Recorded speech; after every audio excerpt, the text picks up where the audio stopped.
प्रिय अभिभावकों एवं विद्यार्थियों, जैसा कि आप सबको पता है, पूरे भारत में कोरोना महामारी फैली हुई है।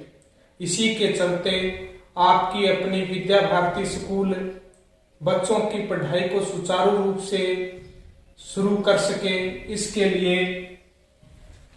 लाइव क्लासेज आपके लिए ला रही है। तो इस लाइव क्लास में या इस वीडियो में अपन आज क्या जानेंगे, ये देखिए। अपन कक्षा 9th के बारे में जानेंगे।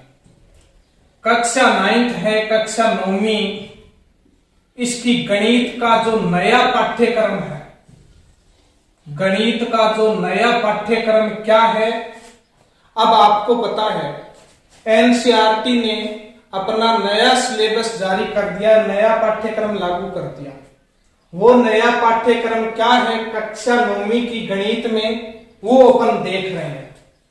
पहली प्रश्नावली लागू की गई है एनसीईआरटी के द्वारा, वो संख्या पद्धति, दूसरी बहुपद, तीसरी निर्देशांक ज्यामिति है, और 4 नंबर हमारी प्रश्नावली 2 चरों वाले रैखिक समीकरण, और 5वीं प्रश्नावली यूक्लिड की ज्यामिति का परिचय।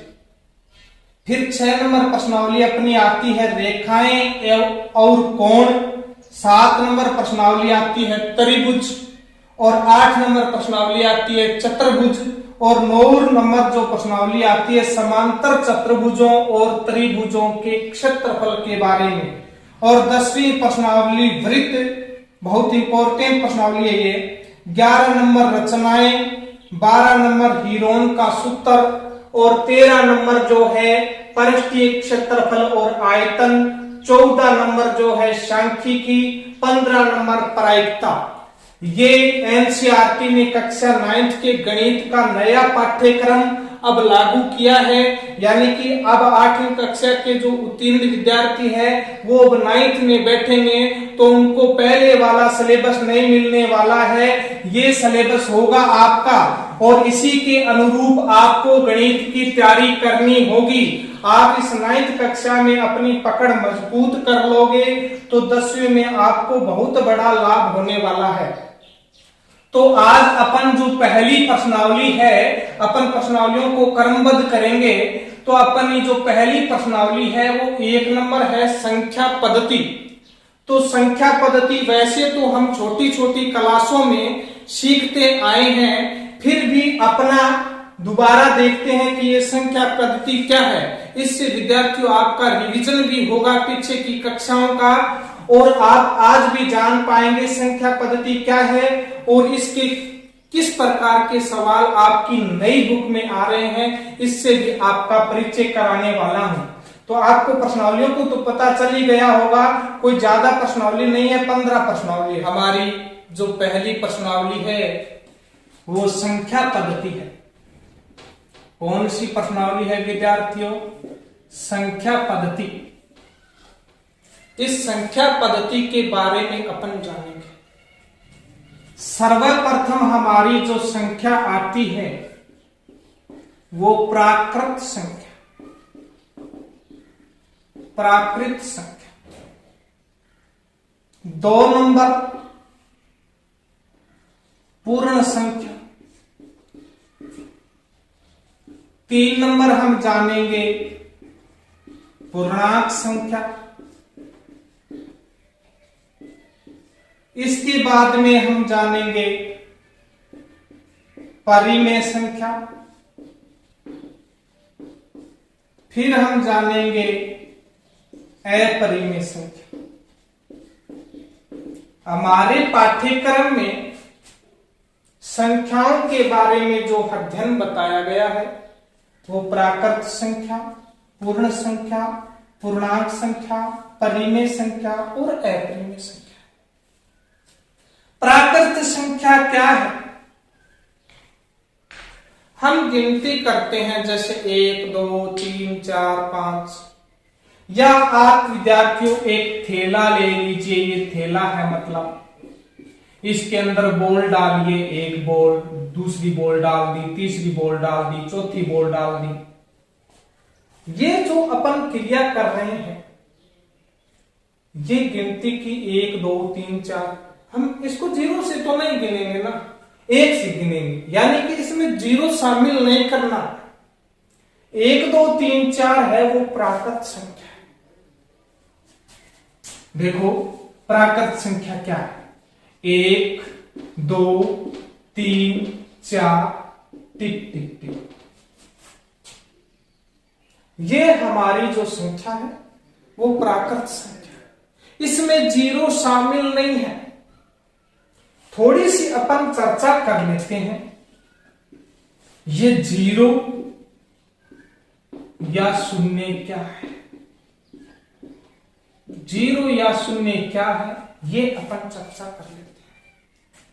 एकानुमेन में पूर्वेण में क्या होता है, एक न्यून करना, एक को कम करना। जैसे 9 में से 1 कम करने पे क्या आता है, 8। 9 एकानुमेन 8, और 8 का एक न्यून 7, 7 का एक न्यून 6, 6 का एक न्यून 5, और 5 का एक न्यून 4, 4 का एक न्यून 3, 3 का एक न्यून 2, 2 का एक न्यून 1, और 1 का एक न्यून जो होता है वो 0 होता है। 1 से जो कुछ पहले है तो वो 0 है। गिनती में हमारे पास जो अंक होते हैं वो 1 2 3 4 5 6 7 8 9, 1 से 9 तक हमारे पास गिनती में अक्षर होते हैं। परंतु ये 0 क्या है, तो फिर 0 कहां जाएगा। हमारी गिनती में पहला अक्षर कौन सा है, 1, और 1 से पहले फिर कौन है, 0। तो ये यहां पे समस्या पैदा कर देता है विद्यार्थी को कि 1 पहला अक्षर है या 0 पहला अक्षर है। ये समस्या पैदा हो जाती है कि 1 पहला अक्षर है या 0। तो मैं आज आपकी समस्या जो भी है वो दूर करने वाला हूं 1 और 0 को लेकर। गिनती की दृष्टि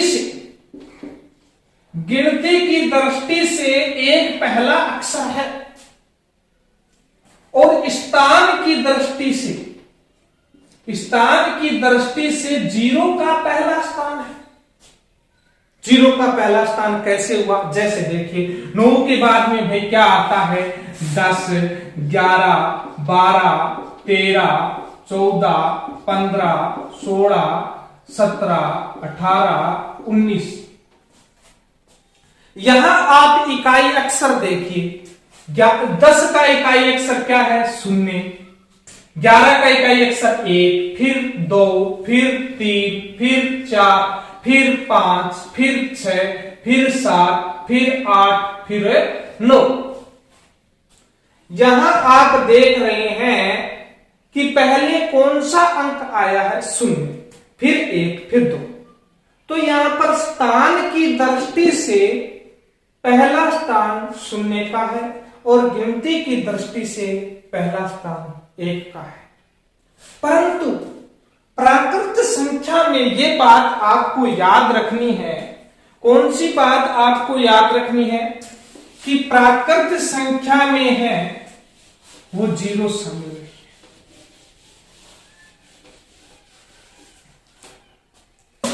यह बात आपको याद रखनी है कि प्राकृत संख्या में 0 शामिल नहीं है। 1 2 3 4 पूर्ण संख्या क्या होती है, हमारी जो प्राकृत संख्या है ना, 1 2 3 4, इनमें जब 0 मिल जाए, 0 1 2 3 4 डॉट डॉट आगे तक, जब हमारी प्राकृत संख्या है 1 2 3 4, इनमें क्या मिलाना है भाई, 0। इनमें 0 मिलाते ही ये पूर्ण संख्या बन जाएगी। फिर पूर्णांक संख्या क्या है, आपने छोटी कक्षाओं में संख्याओं के बारे में देखा होगा। ये यहाँ पे 0 अपन लेते हैं, कहीं मान लेते हैं 0 संख्या रेखा पर। इसके बाद में 1 2 3 4 अपन लिखते हैं, ये पॉजिटिव लिखते हैं, धनात्मक धन लिखते हैं, ठीक है। यहां पर ऋणात्मक -1 -2 -3 -4 ऐसे अपन लिखते हैं। तो बात ये है कि 1 2 3 4 तो हमारा क्या हो गया, इधर का हिस्सा क्या हो गया, इधर का हिस्सा अपना हो गया प्राकृत संख्या। और जब इन प्राकृत संख्याओं से थोड़ा एक से इधर आए और इस 0 को भी इसमें शामिल कर लें तो वो हो गई हमारी पूर्ण संख्या। और इस 0 से इधर आए नीचे की तरफ तो संख्या ऋणात्मक। अब एक विद्यार्थी के मन में भ्रम होता है कि संख्या तो 0 1 2 3 4 पॉजिटिव है, ये ऋणात्मक भाई कहां से आ गया। आजकल की जो आधुनिक गणित है इसमें ऋणात्मक या काल्पनिक संख्याओं को माना जा रहा है, क्योंकि तापमान को मापने के लिए ऋणात्मक की तरफ जाना पड़ता है। उसी प्रकार इसमें क्या होता है कि यहां संख्या रेखा पर इस 0 को मान लिया गया है कि ये यहां है, परंतु तो इससे पीछे का देखें तो वो ऋणात्मक। जैसे आपको बात बताता हूं, ये समुद्र का तल है, ये समुद्र तल है। समुद्र तल से एक पहाड़ की ऊंचाई मापते हैं अपन, समुद्र तल को अपन 0 मान लेते हैं, यहां अपना 0 हो गया। इससे अपन ऊंचाई को मापते हैं तो प्लस में जाते हैं, परंतु जब समुद्र की गहराई मापेंगे तो अपन को क्या करना पड़ेगा, यहां 0 मान लिया तो इधर माइनस की तरफ। यानी कि हमारी आधुनिक गणित में हमें ऋणात्मक संख्याओं की भी जरूरी पड़ती है। तो पूर्णांक संख्या क्या हो जाएगी, जैसे -4 -3 -2 -1 0 1 2 3 4 ऐसे। और अब आती है परिमेय संख्या। अब आती है हमारे सामने परिमेय संख्या। परिमेय संख्या क्या है इसके बारे में अध्ययन करते हैं। परिमेय संख्या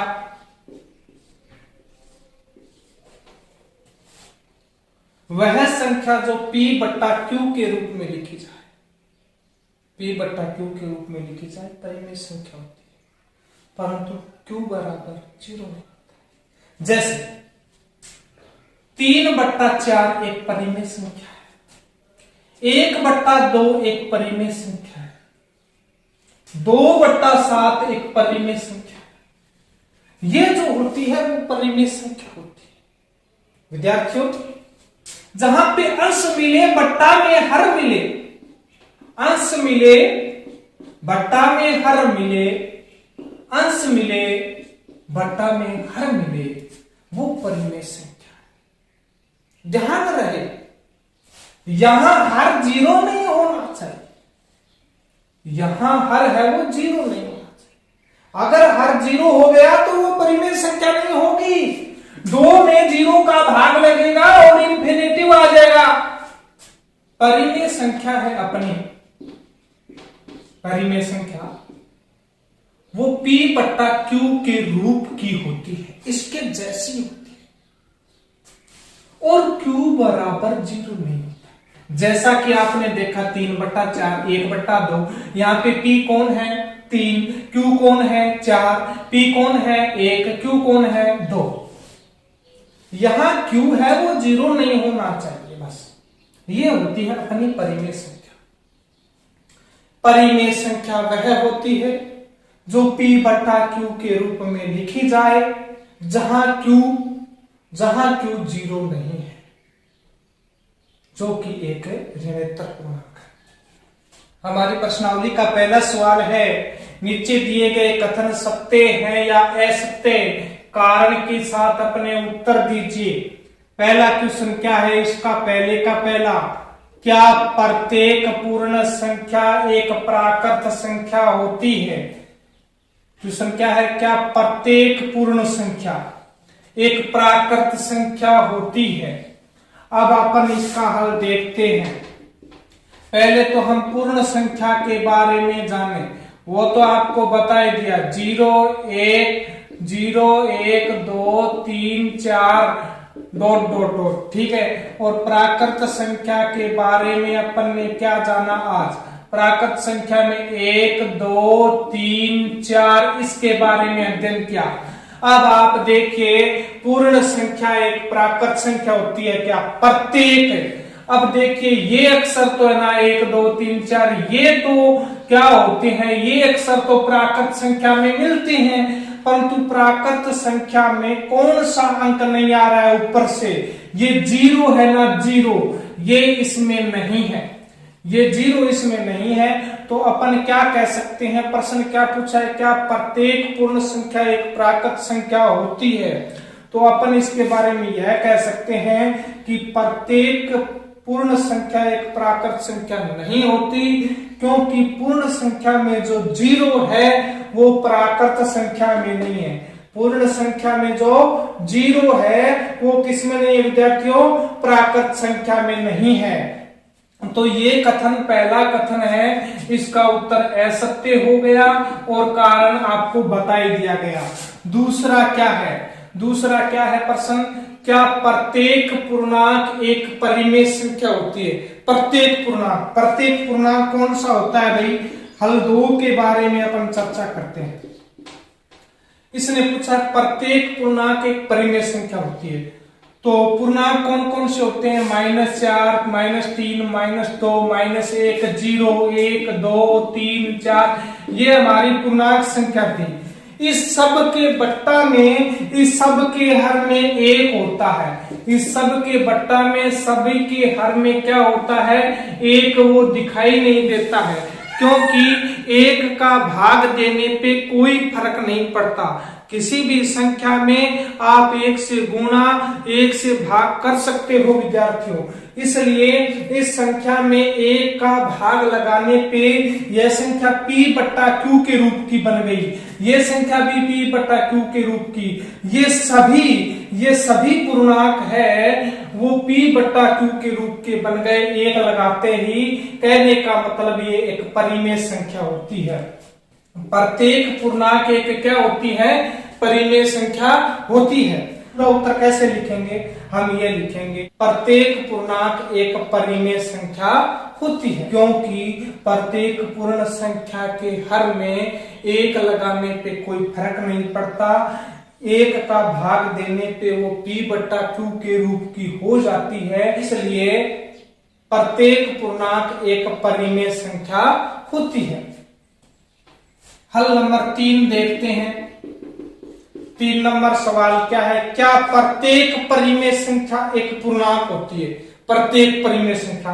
अब देखिए भाई ये परिमेय संख्या है 3/4, इसमें p/q का रूप बनता है। परिमेय संख्या तो क्या होती है? p/q, परंतु पूर्णांक है वो p/q नहीं होता। परिमेय संख्या तो p/q होती है, परंतु पूर्णांक है वो क्या नहीं होता? p/q नहीं होता। इसलिए अपन कह सकते हैं कि प्रत्येक परिमेय संख्या एक पूर्णांक संख्या नहीं होती, क्योंकि पूर्णांक संख्या परिमेय संख्या की तरह p/q के रूप में नहीं लिखी जा सकती।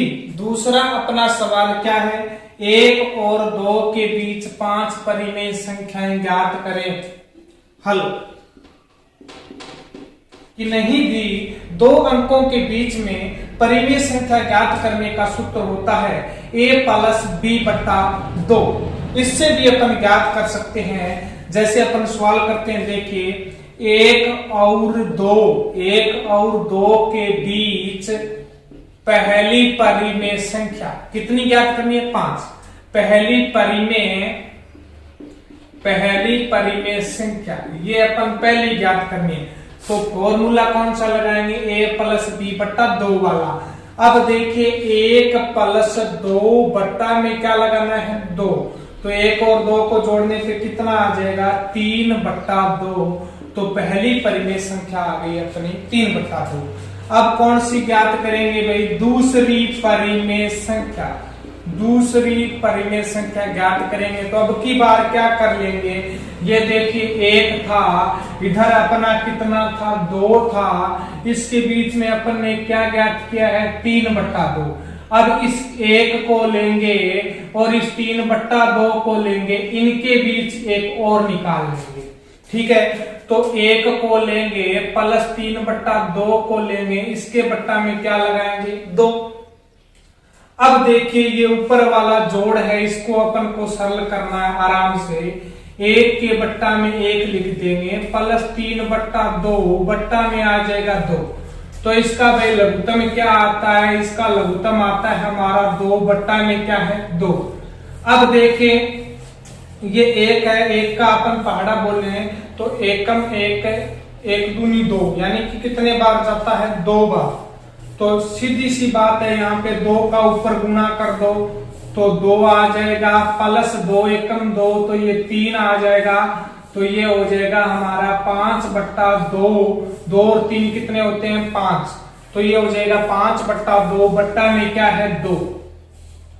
तो इस 2 के बट्टा में अपन लगा देंगे 1, 5/2 ऐसे का ऐसा लिख देंगे, बट्टा का जो चिन्ह है, जो भाग का चिन्ह है उसको गुणा का लिख देंगे, 2/1 है उसको 1/2 लिख देंगे, 5 को 1 से गुणा कराएंगे 5 आएगा, 2 को 2 से गुणा कराएंगे 4 आएगा। तो ये इस प्रकार हमारी 5/4 आ जाती है परिमेय संख्या। अब तक 1 और 2 के बीच में अपन ने कितनी परिमेय संख्या ज्ञात की है, 2 ही ज्ञात की है। फिर अपन 3/2 और 2 के बीच में ज्ञात करेंगे, ठीक है। फिर कितनी हो जाएगी 3, फिर इनके बीच में चौथी ज्ञात करेंगे, इनके बीच में 5वीं, इस प्रकार ज्ञात करना। ये तो हो गया कठिन तरीका, इसमें तो बहुत कठिन तरीका है, इसमें बहुत लंबी और जटिल प्रक्रिया है। इसके लिए आपको दूसरा तरीका भी बताता हूं। आप इसमें कौन सा भी तरीका कर सकते हो।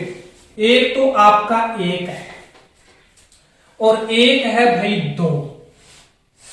इस 1 को आपको 5 बनानी है परिमेय संख्या, तो आप देख लीजिए 5 में 1 जोड़ के इस प्रकार कुछ 6 बना लीजिए।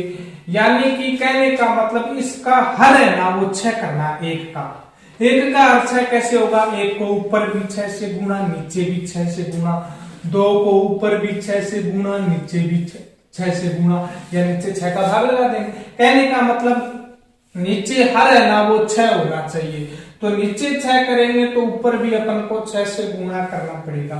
अब ये हो गया 6/6 और ये हो गया 6 दूनी 12/6।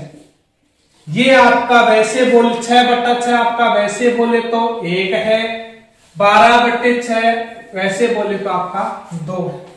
यानी कि 1 बराबर 6/6 और 2 बराबर 12/6। अब आपकी संख्या रेखा कैसे होगी देखिए, यहां पे लिख लीजिए 0, 1/6, 2/6, 3/6, 4/6, 5/6, 6/6, 7/6, 8/6, 9/6, 10/6, 11/6 और 12/6। इनके बीच में, किनके बीच में, 6/6 और 12/6 के बीच में आपको कितनी परिमेय संख्या देखनी है, 5।